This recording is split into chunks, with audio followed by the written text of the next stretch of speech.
Nouveau numéro de 100% Bénin sur Sika, le tout dernier pour le compte de cette semaine. Mesdames, Messieurs, bonjour et bienvenue dans cette émission. Selon des statistiques produites par le ministère de l'enseignement secondaire, le taux d'abandon annuel dans les collèges et lycées du Bénin a tourné en moyenne ces 5 dernières années autour de 15%. Un chiffre qui concerne pour la plupart des personnes issues de milieux défavorisés qui, pour des raisons d'échec ou de manque de moyens financiers, n'ont plus la capacité de poursuivre leurs études. Une situation qui, visiblement, en rajoute au taux de chômage et de sous-emploi sans cesse croissant dans le pays. Face à cette situation, des formations pratiques et qualifiantes dans des métiers de service sur une courte ou longue durée apparaissent de plus en plus comme une porte de sortie, une issue de secours qu'on pourrait qualifier d'école de la deuxième chance et qui est censée permettre à des jeunes sans diplôme ni qualification professionnelle de bénéficier d'une opportunité d'insertion sociale et professionnelle. C'est donc à ces nouveaux modèles de formation, encore à l'étape embryonnaire au Bénin, que nous nous intéressons dans cette émission. Pour en parler, deux invités, deux acteurs qui pratiquent la formation depuis quelques années.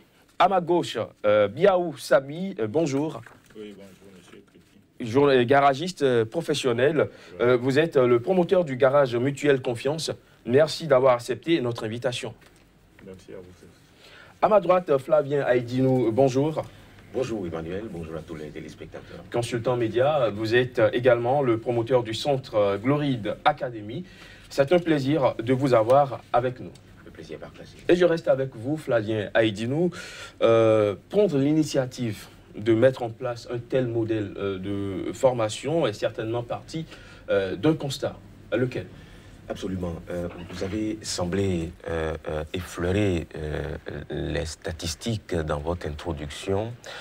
D'abord, il faut catégoriser. Nous avons deux cibles au niveau de notre façon de voir les choses. Vous avez vu tous ces jeunes qui n'ont pas pu atteindre la classe de terminale et qui ont laissé l'école. Il y en a d'autres qui sont arrivés en terminale et qui n'ont pas pu décrocher le baccalauréat. Et vous savez également que nous avons une certaine culture au Bénin. On nous a inculqué un certain nombre de modèles pour dire que celui qui n'a pas été à l'école correctement, celui qui a échoué dans la vie, donc il ne sert plus à rien. Et donc, du coup, tous ces enfants qui quittent le système scolaire avant la classe de terminale, avant le baccalauréat, se disent dans leur petite tête qu'ils ne sont plus bons à rien, qu'ils ont échoué. Et ils ont un certain complexe d'infériorité vis-à-vis de ceux qui continuent au niveau donc de l'université.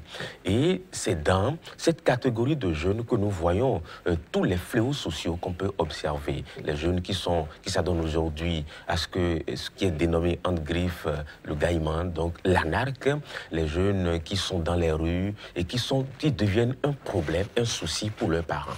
Et donc nous nous sommes dit, il faut récupérer ces jeunes dans un système de formation pratique et qualifiante, dans un modèle assez clair pour leur permettre de leur donner un métier pour que ces jeunes-là puissent avoir une lueur d'espoir, donner à manger à leur famille, avoir des revenus et subvenir à leurs besoins. Donc ça, c'est la première catégorie que nous avons pu cibler sur la base donc, des différentes observations. Donc, vous avez vu le taux d'abandon qui est entre 12 et 15% au niveau, sur les 5 dernières années au niveau du secondaire.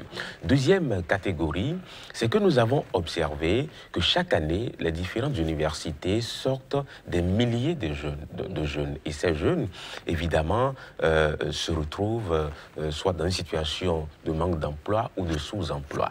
Alors, il faut donner une possibilité à ces jeunes-là d'apprendre un métier qui puisse leur permettre de pouvoir gagner de l'argent, donc avoir des revenus indépendamment de ce qu'ils apprennent à l'université, d'autres alternatives pour leur permettre de l'exercer. Moi, je prends simplement mon cas. Je suis diplômé de la FASEC, donc sciences économiques, après un master en management de projet, mais 90% de mes revenus me sont donnés par les métiers de la communication et du journalisme. Donc, si pendant que j'étais à l'université, je ne m'étais pas fait former en journalisme et que je n'ai pas commencé à l'exercer, il va sans dire que j'aurais peut-être un poste dans une banque ou dans une institution financière.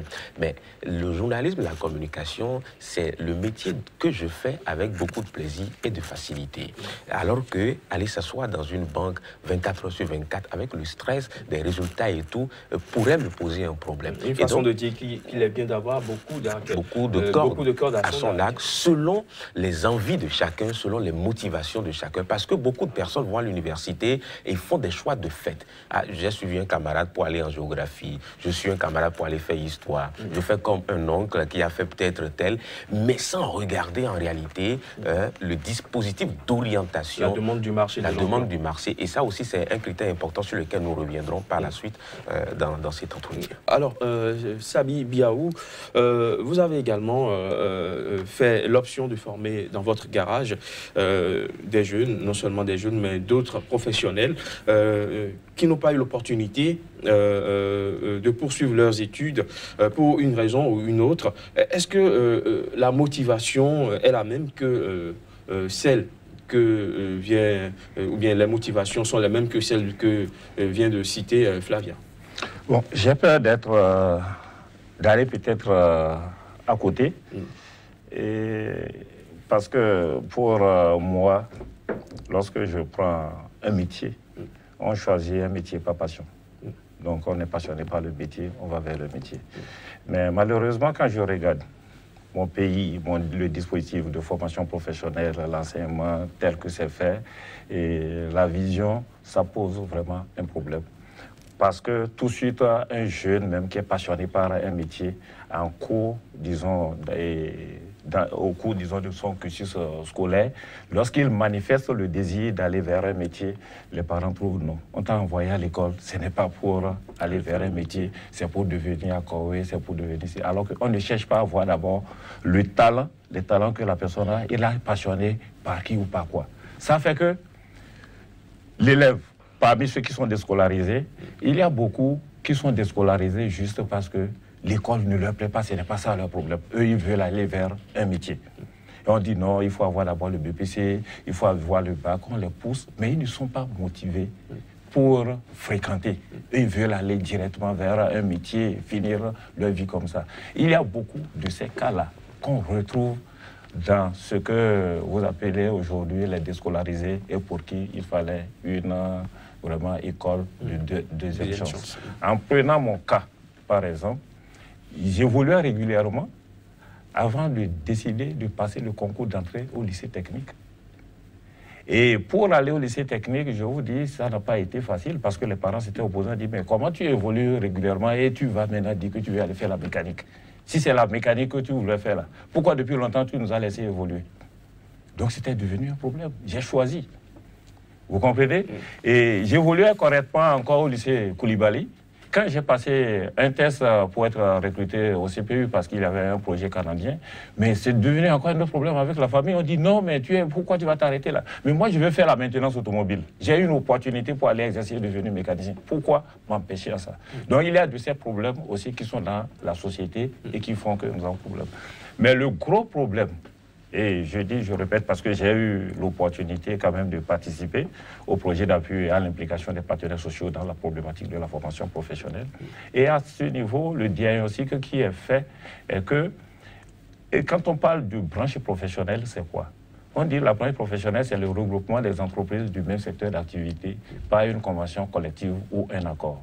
Mais quand vous prenez la plupart des métiers qui existent chez nous aujourd'hui, il y a un problème de structuration. Et lorsque les branches ne sont pas structurées, on a des problèmes pour avoir le référentiel, disons, de formation qui est adapté au référentiel de compétences qu'on a besoin dans la branche. Et c'est à partir, disons, de ces éléments-là que vous allez avoir, par exemple, ça y est à partir du référentiel, disons, de compétences, le référentiel de formation, qu'on met en place, disons, les emplois, les postes, les rémunérations. Donc, à travers ça, déjà, par exemple, un enfant qui regarde un secteur d'activité doit pouvoir savoir que quand j'ai telle qualification dans ce secteur, je peux gagner tel salaire, je peux faire ci, je peux faire ça, ainsi de suite. Et ça allait permettre aux entreprises elles-mêmes, disons, de faire autrement. Et je pense qu'à partir de ce moment, la façon de voir le secteur d'activité aujourd'hui, les formations professionnelles, serait beaucoup plus différente de... Bon, on considère ça comme le point de chute des déscolarisés par infimité intellectuelle ou... Alors, pendant que vous alliez en formation, en votre temps, il y avait cette réticence des parents, non seulement des parents, oui, mais de quelques jeunes même d'aller vers de ces métiers. Oui. Mais aujourd'hui, est-ce que vous avez l'impression que cette réticence demeure? Cette réticence ne demeure plus, bien au contraire. Je pense que les parents incitent les enfants à aller vers les métiers parce qu'ils se sont rendus compte que la pratique de leur théorie vraiment n'avait rien donné parce qu'ils avaient une autre conception avant. Aujourd'hui, ils n'ont plus ça. Mais ce qu'on constate aujourd'hui, et je prends par exemple le cas de la mécanique automobile. La mécanique automobile, officiellement, on forme avec les CQP, avec le CAP, mécanique auto et consorts, alors qu'en réalité, c'est-à-dire on devait vraiment permettre à ceux qui veulent faire des études longues en mécanique, par exemple, de faire, et à côté, en même temps, avoir d'autres formations qui facilitent la spécialisation. Parce que dans chaque branche d'activité, il faut pénétrer la branche pour savoir les différentes compétences dont on a besoin. Et c'est à partir, disons, de ces différentes compétences qu'on offre la possibilité aux enfants de choisir des formations de courte durée pour être spécialisés en ci ou en ça au niveau du... Je prends par exemple le cas du garage. Dans un garage, il y a par exemple l'accueil qui est là, mais l'accueil par exemple dans un garage ne peut pas être le même accueil que dans un ministère ou dans... Ce n'est pas possible. Donc on doit permettre par exemple aux garagistes de pouvoir disposer de ces différentes compétences en cas où ils en ont besoin. Mais on n'en a pas. Ouais, il y a différentes choses, par exemple, qui n'existent pas. Vous prenez, par exemple, les carrossiers. Les carrossiers, aujourd'hui, ne sont pas formés au lycée. Alors que le problème de tôlerie de carrosserie en cas d'accident, par exemple, bon, vous m'excusez de parler de mon secteur parce qu'il vaut mieux parler de ce qu'on connaît mieux. Bien entendu. Alors, vous ajoutez un paramètre d'entreprise à la chose, ce qui donne quand même un caractère un peu spécifique à ce modèle de formation que vous faites, tous deux présents sur ce plateau. C'est que vous avez choisi un modèle, vous avez inséré une autre dimension, la dimension d'entrepreneuriat. Par exemple, ce qui fait la différence entre vous autres et d'autres acteurs de corps de métier qui sont au bord de la voie, qui forment également.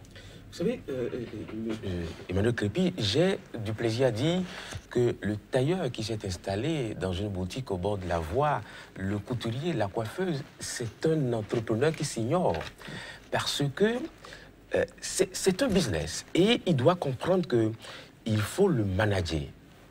Comment respecter les engagements vis-à-vis des clients, comment s'attacher les services d'autres clients, pas les clients qui sont satisfaits. Donc, la chaîne est longue. Et comment gérer de façon globale son entreprise. Alors, c'est cette notion qui manque à nos artisans qui font qu'ils restent à l'étape embryonnaire. Ils restent toujours à l'étape d'artisans, de spécialistes de quelque chose, alors qu'ils doivent monter à une autre dimension pour être managers et donc à partir de ce moment, ne plus être obligés d'exécuter les tâches élémentaires, mais de les confier à d'autres personnes et de superviser. Et donc à partir de ce moment, on augmente le chiffre d'affaires parce que la main-d'œuvre est là et on coordonne tout.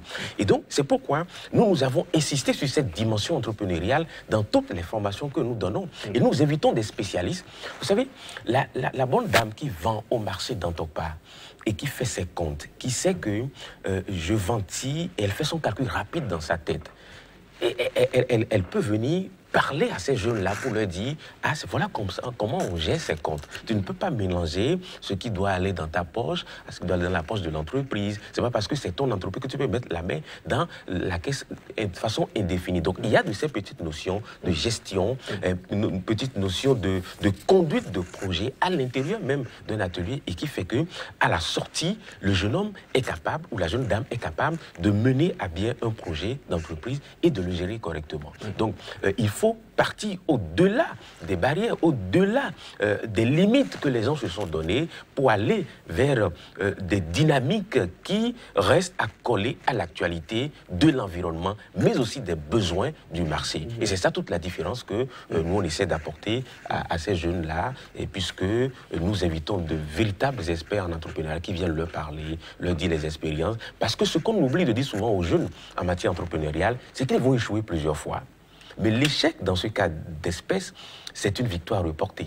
Donc, il faut qu'ils comprennent que je peux entreprendre quelque chose, mais après, je peux avoir des petites difficultés, mais je dois avoir la persévérance pour continuer jusqu'à atteindre ce que j'ai envie d'atteindre. Et c'est ça, véritablement, ce qu'on oublie de dire aux jeunes en matière d'entrepreneuriat. Alors, Monsieur Biaosabi, ce qu'on peut dire, c'est que vous formez plus que des artisans. Au-delà des artisans que vous formez, ce sont de véritables managers qui sortent. Oui, j'allais dire... D'abord pour que les gens comprennent que quand les enfants voient par exemple un garagiste et qu'ils disent « je vais être garagiste », non, je vais être d'abord mécanicien. Parce que tu es mécanicien, tu es un artisan. Mais nous sommes dans un environnement tel que je pense que nous allons faire plaidoyer envers nos dirigeants pour que leur façon de voir certains secteurs d'activité change.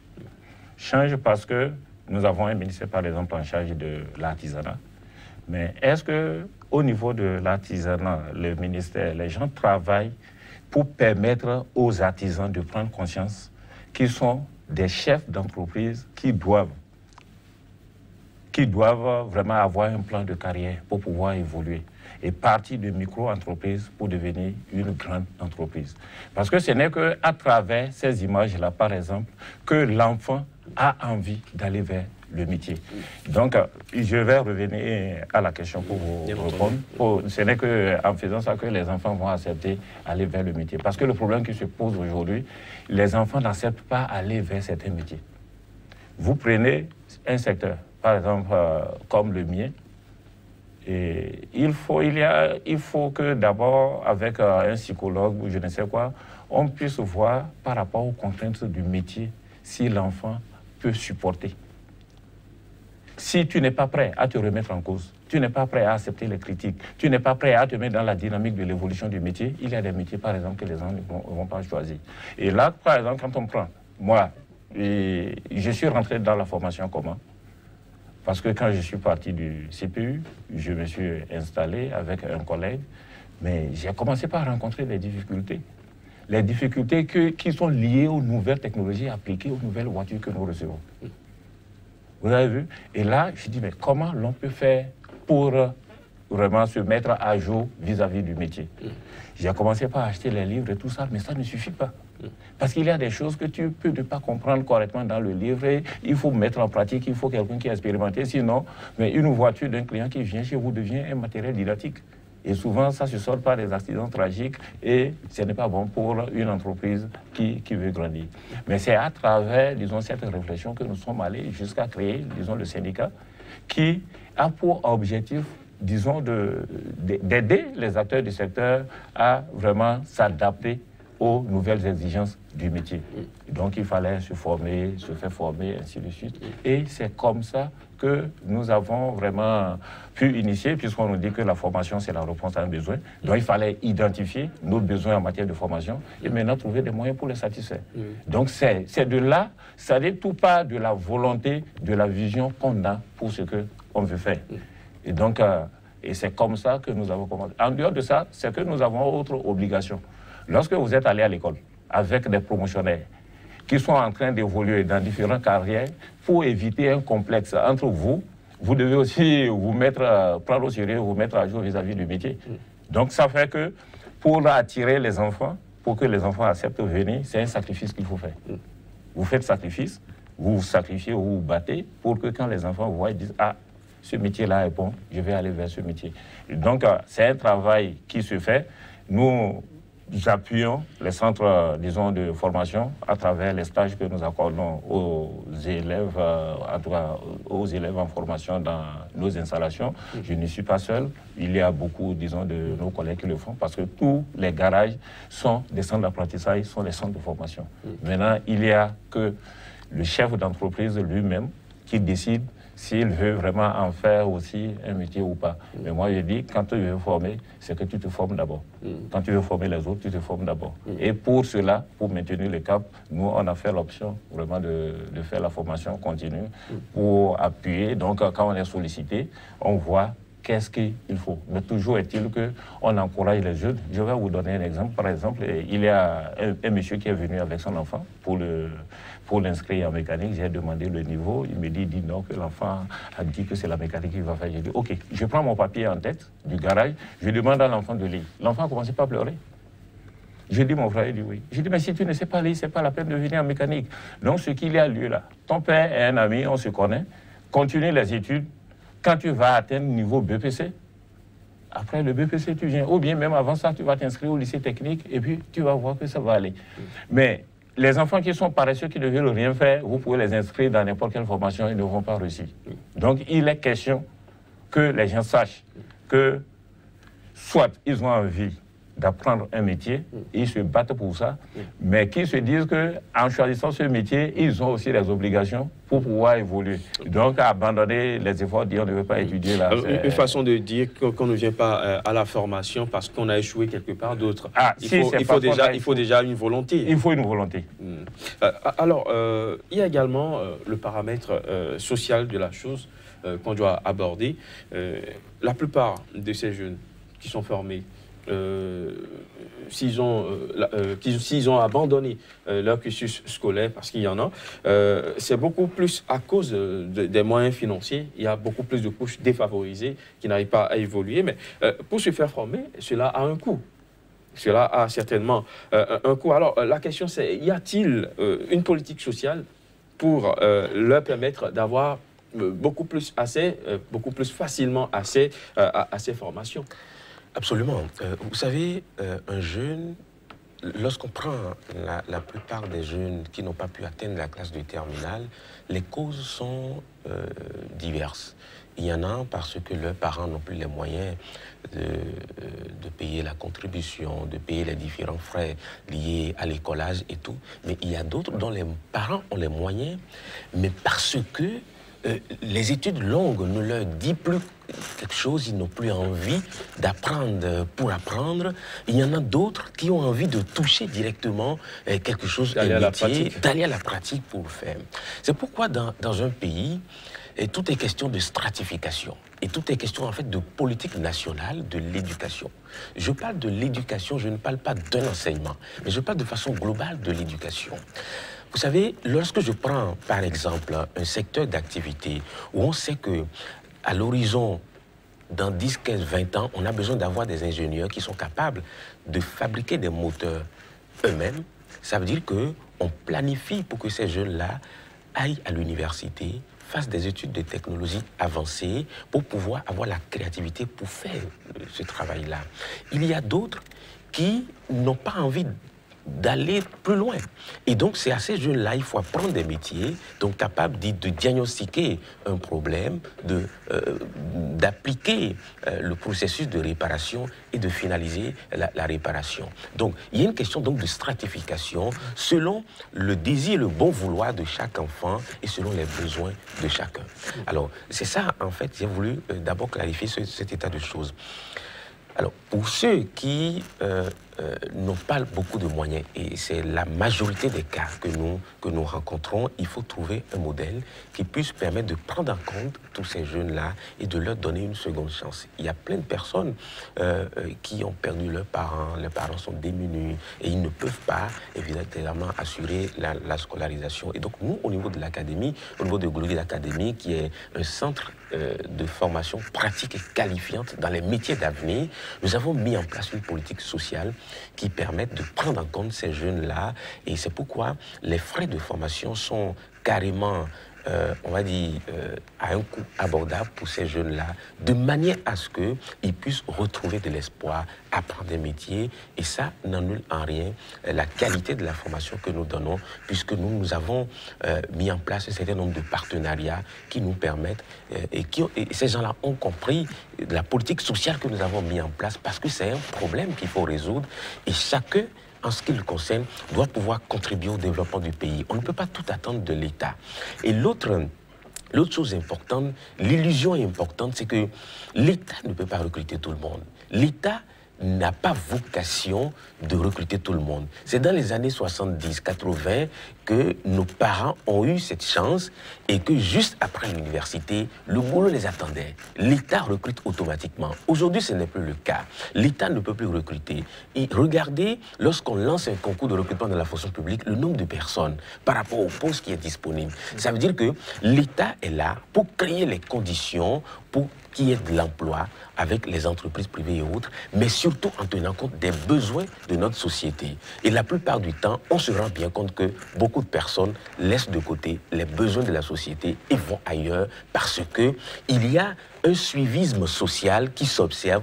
Tout le monde veut aller, veut être accoyer, porter costume, cravate et autres. Il y a des fois que je n'ai pas envie de porter la cravate, mais que j'ai envie de toucher quelque chose parce que c'est ce que j'aime le mieux faire. Donc, traiter les infos, faire ceci, faire cela. Et donc, c'est important qu'on puisse faire comprendre cela aux jeunes. Et c'est ça, justement, ce qui a fait que nous sommes allés avec l'Université d'Abomey-Calavi dans un contrat, dans un accord cadre de partenariat pour parler aux étudiants au travers donc des séminaires thématiques pour leur expliquer qu'il faut regarder dans notre société, regarder autour de soi quels sont les métiers sur 10, 20 ans qui vont être des métiers demandés. Aujourd'hui, vous cherchez un bon carreleur, vous ne trouvez pas. Vous cherchez un bon tailleur, vous ne trouvez pas. Et même s'il est bon, il ne respecte pas votre timing.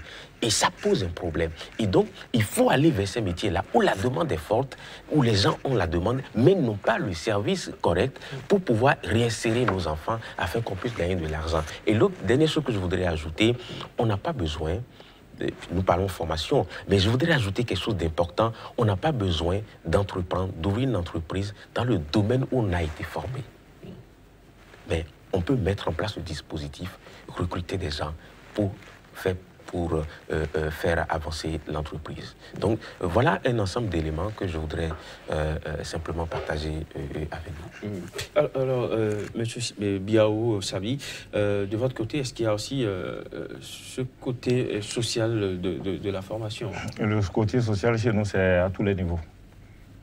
C'est à tous les niveaux, le côté social. Et je vais revenir toujours sur ma question de la structuration des branches d'activité. Parce que tant que nous n'allons pas tous œuvrer pour la structuration des branches d'activité, je pense que c'est les problèmes qu'on ne fait que multiplier. Pourquoi? Parce que la structuration des branches d'activité oblige à ce que l'État s'implique avec les acteurs du secteur et les associations professionnelles pour mettre un cadre vraiment logique et qui permette au métier d'évoluer. Et vous pouvez aujourd'hui, là où vous êtes, créer une entreprise comme l'autre l'a dit, mais si c'est dans un secteur où, c'est-à-dire par exemple de l'artisanat, la réglementation exige que vous ayez un associé, un co-gestionnaire qui soit, disons, du secteur d'activité. Mais lorsqu'il n'y a pas une structuration de la branche, sur la base de quel référentiel vous voulez travailler et évoluer? Sur la base de quoi tu veux savoir que, bon, il nous faut recruter tel à tel pour ce qu'on soit, alors que ces compétences-là, tu n'es même pas sûr que les gens ont formé. Ça pose problème. Ça fait que quand les gens s'investissent, c'est pour ça, par exemple, que quand vous voyez au niveau de la mécanique automobile, il n'y a que les étrangers qui viennent faire de très grands et beaux garages parce que ça demande beaucoup d'investissement qu'un artisan ne peut pas autofinancer facilement.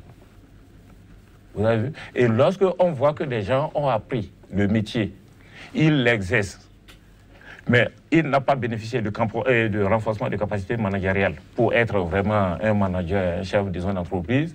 Ceux qui peuvent l'aider, qui sont vraiment nos cadres, vous m'excusez, ils viennent, c'est comment profiter de lui, qu'ils cherchent, parce que, bon, ils ont ce complexe-là de supériorité par rapport à l'autre, et l'autre aussi qui ne se cultive pas, il est dominé par celui-là tout de suite, ça crée un problème. Donc, du coup, le monsieur, en tant que chef d'entreprise, a du mal à mobiliser les ressources pour pouvoir régler facilement le côté social. Nous exigeons, par exemple, de notre côté, et les frais d'apprentissage, quand on parle, disons, de contrat, de modiques sommes juste pour justifier et avoir, disons, je ne veux pas dire, l'appui, c'est-à-dire pour impliquer les parents, pour qu'on sache qu'effectivement, le parent a donné l'accord pour la formation de son enfant. Mais au-delà de ça, si dans l'entreprise, vous ne prenez pas l'enfant en charge, c'est des dégâts qui vont se produire dans l'entreprise. Quelqu'un peut arriver avec sa voiture et dedans, on peut chercher à faire de petits jeux, à voler des pièces, ainsi de suite. Donc pour l'image de votre entreprise, c'est à vous de voir ce que vous pouvez faire pour vraiment leur donner au moins une petite chose. Ils doivent se déplacer, ils doivent manger. Donc, et il semble que les parents ne sont souvent pas prêts, même quand ils ont les moyens, à mettre à la disposition des enfants qui sont en apprentissage. Parce qu'ils se disent que celui qui est en apprentissage, lui, là, bon, il n'attend vraiment pas grand-chose de lui, donc ce n'est pas la peine de mettre vraiment beaucoup. Donc, le débat, il est question qu'on lance le débat sur la structuration des branches professionnelles. Alors, comment aller à cette structuration? Oui, la structuration, disons, des branches professionnelles, je l'avais dit tantôt, qu'une branche professionnelle est définie comme un regroupement, disons, des entreprises du même secteur d'activité par une convention collective ou un accord. Lorsqu'il y a déjà une convention collective dans le secteur, et ça ne se fait pas sans les associations professionnelles. Donc, ça devient un peu comme votre Bible. À travers, disons, cette convention collective, vous avez le référentiel de toutes les compétences que vous avez besoin, même les formations, les qualifications, les emplois et les postes, tout est défini dedans. Vous voyez, aujourd'hui, dans mon garage, personne, je ne sais pas qui a ces compétences-là pour venir vraiment contrôler si, entre-temps, j'ai toutes les compétences qu'il faut pour pouvoir faire le travail. Ça pose un problème dans un pays qui veut se développer. Je ne sais pas si je me fais comprendre. Ça pose un problème. Ça fait quoi? Ça fait qu'on vend parfois des services pour lesquels on n'a pas la compétence. Et c'est dangereux pour le consommateur. Alors, oui, vous avez quelque chose à ajouter? Bon, beaucoup de choses. C'est que j'ai peur de commencer les développements et ne pas avoir le temps pour finir. C'est pour ça que... C'est vrai que nous sommes limités par le temps. Puisque nous parlons de la formation, nous allons évoluer dans ce débat. C'est une chose de former, mais qu'en est-il de l'après-formation? Est-ce qu'il y a quelque part des mesures d'accompagnement? Parce que le problème du chômage ou du sous-emploi ne serait pas réglé, on ne l'aurait pas réglé, et si ces jeunes, après leur formation, ne sont pas orientés ou accompagnés. Absolument. Vous savez, si nous faisons les mêmes erreurs que les universités en formant en griffe des chômeurs, ça veut dire que le même problème se pose. Et c'est justement pour ça que nous parlons de métier. Et quand on parle de métier, c'est quelque chose qu'on peut faire automatiquement à la fin de sa formation, parce que la demande est là.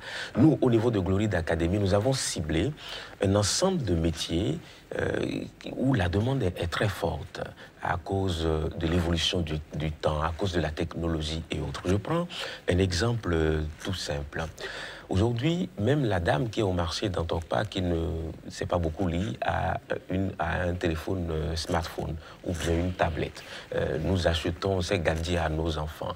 Et ces gadgets peuvent tomber en panne ou tomber, l'écran est cassé. Il faut des gens pour changer l'écran, il faut des gens pour réparer du point de vue logiciel, mais aussi du point de vue mécanique, donc changer les outils et autres. La dernière fois, mon téléphone est tombé et l'écran est cassé. Je l'ai remplacé, mais le maintenancier, il m'a pris 5 000 francs. Bon, imaginez quelqu'un qui a 2-3 clients par jour, ou bien 10 clients par semaine, voyez un peu ce que ça lui fait, à comparer avec un salaire d'un fonctionnaire. Donc, nous sommes dans des domaines qui permettent à ceux qui suivent des formations de pouvoir l'exercer automatiquement à la fin de leur formation. Donc, dans ce domaine, par exemple, c'est la maintenance des smartphones et des tablettes. Deuxième domaine, aujourd'hui, dans toutes les structures, vous avez au moins un ordinateur. là où il y en a deux ou plusieurs, il faut les mettre en réseau. Il faut des gens pour réparer, diagnostiquer, mettre en place un système d'antivirus, système de sécurité et autres. Donc nous formons dans maintenance et réseau informatique. Donc voilà des métiers par exemple où la demande est forte, le besoin s'en va grandissant parce que les gens vont continuer à acheter. Et à partir du moment où le besoin existe, il y a forcément que les gens qui ont ce savoir-faire vont véritablement trouver à faire. Nous avons d'autres domaines, ingénierie de son et programmation musicale. Le Béninois est très attaché aux festivités les week-ends et on a besoin de mettre en place des baffes, de faire des connexions et autres. Et la plupart du temps, les gens ne le font pas tâtonnement. Et on branche un câble, on écoute et après on essaie de régler. Alors nous, on a mis en place une formation avec des experts pour permettre aux jeunes d'acquérir le savoir-faire en matière d'ingénierie de son et de programmation musicale. Nous avons les plateformes de formation. Nous avons un studio de musique, nous avons un studio de radio. C'est une façon de dire que les formations que vous proposez sont en adéquation avec la demande. Avec les besoins du marché et selon l'évolution sur une certaine durée. Aujourd'hui, vous avez besoin, avec les nouveaux métiers d'un graphiste, d'un monteur, d'un cadreur, avec tout ce qui se passe. Donc voilà, les métiers par exemple où la demande est forte, où les gens ne peuvent pas chômer parce que, étant sortis et nantis de tout le dispositif entrepreneurial que nous mettons en place pour le leur inculquer, ils ne peuvent pas croiser les bras parce qu'il faut être un battant pour gagner sa vie dans ce monde. Donc voilà un peu les orientations et avec les différents partenariats que nous avons, notamment avec l'UAC. On va revenir à ces différents partenariats. Monsieur Sabi. J'allais continuer par ce qu'il est en train de dire pour dire qu'au fait, la question que tu avais posée ne devait pas avoir de raison d'être. Pourquoi? Parce qu'on devait avoir normalement un dispositif de veille tel qu'ils ont pu donner par exemple le taux, disons, d'abandon qui est de 15%. On doit pouvoir faire l'inventaire aujourd'hui des dispositifs de formation professionnelle pour voir ceux qui sortent de ces écoles avec les diplômes, combien réellement vont dans le métier pour lequel ils ont été formés et combien vont faire autre chose. J'ai fait le lycée technique avec des gens qui ont fait la mécanique automobile, mais qui aujourd'hui sont autre chose. Carrément. D'autres sont devenus, bon, j'ai eu certains pères là, qui sont devenus enseignants, qui sont devenus autre chose, mais qui n'étaient pas après il a vraiment sa vie. Nous, on ne peut pas faire la mécanique, là, toi tu es... Je ne sais pas si vous voyez. Donc, même que l'enfant choisisse un métier, ce n'est pas ça qui règle le problème. Est-ce qu'il est prêt à supporter les contraintes, disons, de ce métier? Est-ce qu'il est prêt à se donner à ce métier? Et donc, normalement, aujourd'hui, je pense qu'il faut qu'un travail soit fait, qu'on puisse évaluer et qu'on ait un dispositif qui observe, qui voit quels sont les secteurs qui évoluent pour lesquels on a besoin beaucoup plus de main-d'œuvre, où est-ce qu'on a ceci, où est-ce qu'on a cela, ainsi de suite. Et je pense que ça pourra aider. Mais la chose fondamentale, moi je pense que nos dirigeants n'ont qu'à inculquer dans leur tête que sur la terre, les hommes se complètent et qu'il n'y a pas quelqu'un qui est supérieur à l'autre. Et je pense que c'est le complexe d'infériorité qui pose le problème. Ça fait que certains ont des atouts pour certains métiers, mais on dit non, on va me trouver en train de faire ce métier, ça ne va pas. Donc que nos dirigeants commencent par dire que les artisans ne sont pas plus importants que peut-être les fonctionnaires et consorts, mais que les fonctionnaires également ne sont pas plus importants. Bien au contraire, les fonctionnaires sont les ouvriers des artisans. Parce qu'en principe, eux, ils travaillent, ils réfléchissent, ils doivent mettre un dispositif pour nous accompagner, nous permettre vraiment d'évoluer, de payer nos taxes et que maintenant, eux soient payés à la fin du mois. Normalement, c'est comme ça, on doit voir ça. Mais lorsqu'un artisan est obligé d'appeler n'importe qui chef, vous comprenez, un enfant va déjà voir que si je prends ce carrière-là, et cette carrière-là, c'est pour appeler tout le monde chef dans la société, vous pensez que l'enfant va accepter? Quand on va à l'école, on va à la conquête du bien-être. Et lorsqu'on va quitter l'école encore pour apprendre un métier, que c'est ce métier-là. Donc, ça, il y a un véritable débat que je pense qu'on devait engager par rapport à cela. Et ceci, et tu as posé une question, j'allais répondre, mais je pense que j'ai l'opportunité pour répondre à la question. C'est quoi? Une association professionnelle ne peut rien faire seule. L'État ne peut rien faire seul. Donc, il faut une combinaison de tous les acteurs du secteur. Donc, c'est pour ça, parfois, il y a des trucs, bon, vous avez le patronat, vous avez les travailleurs, vous avez l'État. Alors, pourquoi au niveau du secteur privé, au niveau, disons, des métiers de l'artisanat, au niveau des métiers, par exemple, de l'artisanat, nous avons deux types de métiers, les métiers utilitaires et les métiers d'art. Encore que, quel métier n'est pas utile? On en a besoin. Bon, maintenant, comment on les catégorise, comment on les fait? Ici, par exemple, en maintenance automobile, là, nous n'avons aucune réflexion à mener au Bénin sur ça. Pourquoi? Parce que pour le moment, nous ne fabriquons pas de véhicules. C'est les autres qui fabriquent des véhicules. Et quand un véhicule sort, il sort avec son manuel de réparation et d'utilisation. Donc le maintenancier est obligé de tenir compte des exigences de ce véhicule pour travailler là-dessus. Vous comprenez? Et que les gens cessent vraiment de... qu'on fasse en sorte que n'importe quel métier plaise aux enfants. Lorsque au niveau de l'État, par exemple, on a dit qu'on a structuré le secteur de l'artisanat, même jusqu'au niveau de l'UMOA, où on dit, bon, il y a 9 ou 8 branches, hein, mais sur quelle base ils ont trouvé ces 8 branches? Avec quel acteur ils ont travaillé? Il y a des choses qui choquent. Une façon de dire que cette connexion bon, moi, entre je parle parce que j'ai un statut qui est un peu différent de mon frère, parce que moi, je suis syndicaliste. Donc, un syndicaliste, vous comprenez que, bon, je me réserve, mais ça se sent en moi. Vous estimez que cette connexion-là, que vous souhaitez, cette connexion entre les artisans, le corps d'artisans et l'État n'existe pas? Ce qui existe aujourd'hui, c'est un schéma. C'est un schéma qui existe et je prends par exemple la Confédération nationale des artisans du Bénin et qui est une confédération qui représente tous les secteurs d'activité. Je dis c'est pas possible. Vous voyez, je prends l'Union des chambres interdépartementales de métiers, c'est bon, parce que là, c'est une chambre administrative. À ce niveau, moi, je n'ai rien à reprocher. Mais qu'on permette que chaque corps de métier soit autonome, ça va aider à la chose. Mais lorsque c'est l'État qui définit et dit, ah, vous, c'est-à-dire vous, les artisans, vous ne pouvez pas faire syndicat, c'est association que vous devez faire, c'est union que vous devez faire, ainsi de suite. Mais comment je peux choisir une fonction libérale dans un État démocratique et on va encore me canaliser dans le type d'association que je veux, contrairement à ce que la ça pose un problème. Nous allons certainement initier un débat spécialement pour cette question, ces problèmes dans le secteur de l'artisanat. Alors, on évolue toujours dans la question de la formation. Flavien, votre structure, Glorida Academy, a signé il y a quelques jours quand même un accord de partenariat avec l'université d'Abomey-Calavi. C'est la preuve que l'État commence par prendre conscience de l'utilité de ce modèle de formation que vous pratiquez tous. J'accepte, permets que je te coupe, j'accepte, mais le cadre qui doit permettre l'évolution de ces choses-là, qui doit être la Bible de chaque secteur d'activité, n'existe pas. Et ça veut dire que tant que les branches d'activité ne sont pas structurées, on a problème. Mais je profite encore au passage pour saluer et quand même le ministère de l'Enseignement technique pour avoir initié au profit de ceux qui sont déscolarisés avant le premier diplôme, le CEPE, là, hein, des formations aussi. Parce qu'à travers les chambres de métiers créées, il y a cette récupération-là qui se fait.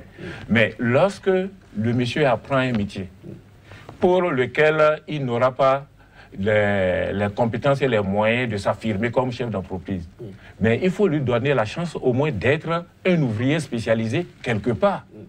Et s'il sera ouvrier spécialisé quelque part, ce n'est pas fixer le SMIC qui est le problème, mais le cadre logique même qui permet, disons, de cadrer, ça n'existe pas. Et cela pose certainement ça pose problème. C'est ça. Ça fait qu'un enfant qui crée aujourd'hui, qui apprend un métier aujourd'hui, combien d'entreprises d'accueil sont disponibles et qui peuvent lui payer des salaires qui vont leur permettre vraiment de prendre soin de leur famille. Et c'est ça qui fait que ceux qui apprennent les métiers, pour qu'ils puissent respirer un peu, il faut qu'ils s'installent à leur compte. Mais s'installer à ses comptes, ça a des exigences et ça dit non seulement... C'est encore un autre débat. C'est encore un autre problème. Donc on est dans un système où, moi je pense qu'il faut qu'on prenne du recul, qu'on mette la balle à terre, qu'on réfléchisse et que chacun apporte sa contribution pour vraiment le bonheur. Parce que si nous travaillons aujourd'hui, c'est à cause de nos enfants. Bien sûr. Maintenant, si on ne planifie rien de bon pour les enfants, moi je pense que nous-mêmes nous avons planifié notre échec, notre mort et puis tout est parti, quoi.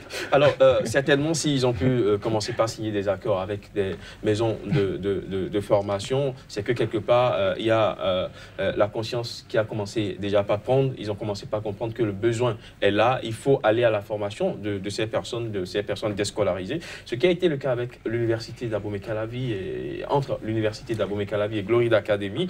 Quels sont les termes quand même de cet accord?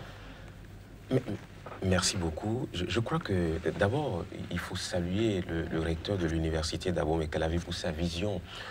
Au-delà d'un universitaire chevronné, a à cœur le problème de la réduction du chômage et du sous-emploi des jeunes. Et c'est justement la base même de cet accord, puisque l'objet est de renforcer les capacités des étudiants par des séminaires thématiques. J'ai parlé tout à l'heure du mental, j'ai parlé de la façon de concevoir les choses.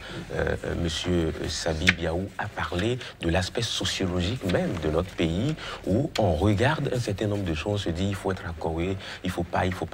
Et donc, il faut parler maintenant aux étudiants au travers de cet accord de partenariat avec l'appui de l'université des métiers, leur dire ce qu'il y a de mieux aujourd'hui, les différentes opportunités, et ensuite faire inscrire au niveau de Gloride Academy et former les étudiants désireux d'avoir une formation au métier chez nous. Et cela, c'est indépendamment de ce qu'ils étudient à l'université. C'est-à-dire qu'il n'est nullement dit dans l'accord qu'il faut que les étudiants arrêtent leurs études à l'université, mais bien au contraire, en plus de ce qu'ils apprennent à l'université en termes d'études longues, eh bien, qu'ils aient un métier à côté pour leur permettre, évidemment, au cas où, pour ceux qui ont des passions, donc de dupliquer leur source de revenus et de pouvoir vivre correctement et aisément dans la vie. Et il y a aussi un dispositif où l'université accueille nos apprenants. Mais M. Flavien, est-ce que vous ne voyez pas que avec